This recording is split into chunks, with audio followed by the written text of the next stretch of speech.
I believe the new Green Deal is aspirational, and I think it's important that it puts attention on the dangers to our planet at this time and the urgency of our actions. Some of the specifics certainly aren't going to happen anytime soon. Some of them will probably never happen at all. But the concept of putting people's minds and attentions to climate change is very important. Does anybody disagree that it's not an important matter to inform the public of the urgency of the changes that will occur to our planet? Thank you. That's why I'm a sponsor of the bill, because it brings attention to the issue. It's getting warmer and warmer, hotter and hotter, more violent weather, hurricanes because of the warming oceans and currents, and rising levels of sea level are endangering what we've known. I've read that Miami Beach could very easily be underwater and is oftentimes has water on Collins Avenue that they have to pump. I think we ought to concentrate on is Mar-a-Lago. What are the climate consequences to Mar-a-Lago if we don't act?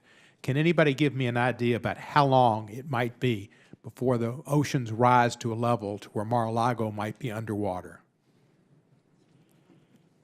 So I don't recall exactly how high Mar-a-Lago is. Depends on the night and who's sponsoring the party.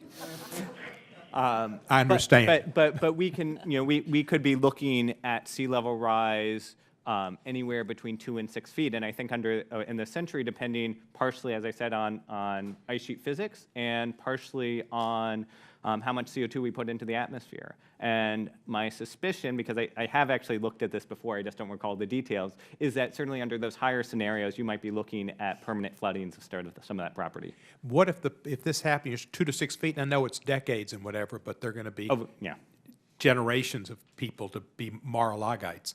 What if they built a big seawall, a big, beautiful seawall at Mar-a-Lago? Would that do any good against the ocean?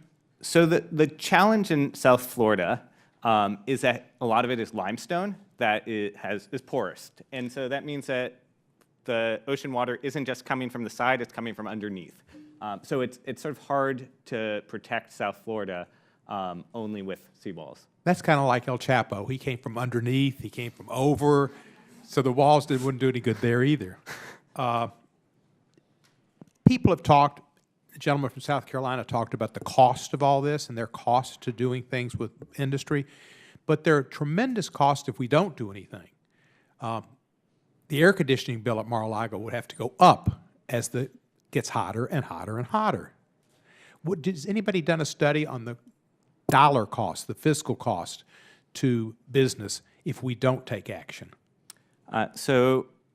We're part of a collaboration called the Climate Impact Lab, together with University of Chicago, Berkeley, and Rhodium Group. And those are exactly the sort of questions we are working on. We're still working towards some of that. But the approach we use is sort of to look at things like, for instance, how different years in the past have led to different air conditioning expenditures, to take the energy sector as an example, and how that varies based on how hot it is usually and how wealthy people are, and use that to project forward. So this is a really cutting-edge area in climate research. We're sort of working towards using big data approaches to answer those sorts of questions. So a lot of the issues that will arise, like the use of more air conditioning, really militates against poor people because they won't have air conditioning at all often or can't afford the utilities, and so they bear the brunt of climate change in a larger, greater way than wealthy people. There's climate change burden. Yeah, I mean, so generally what you find is that the poor suffer and the rich can spend to adapt. So they both bear costs, but in some cases it's more personal costs, suffering, and the others is more monetary. And somebody mentioned, which I pretty much understand, if we correct certain issues here and reduce our production of CO2, that if it doesn't happen in the rest of the world, we still got problems. But isn't the best way to do that the Paris Climate Accords or some climate accords? Does anybody disagree with the fact that we ought to have a climate treaty where we come together and have an accord. We're all in agreement on that? Kumbaya. Thank you, and I yield back. Thank you. The chair will now recognize Mr. Cloud for 5 minutes.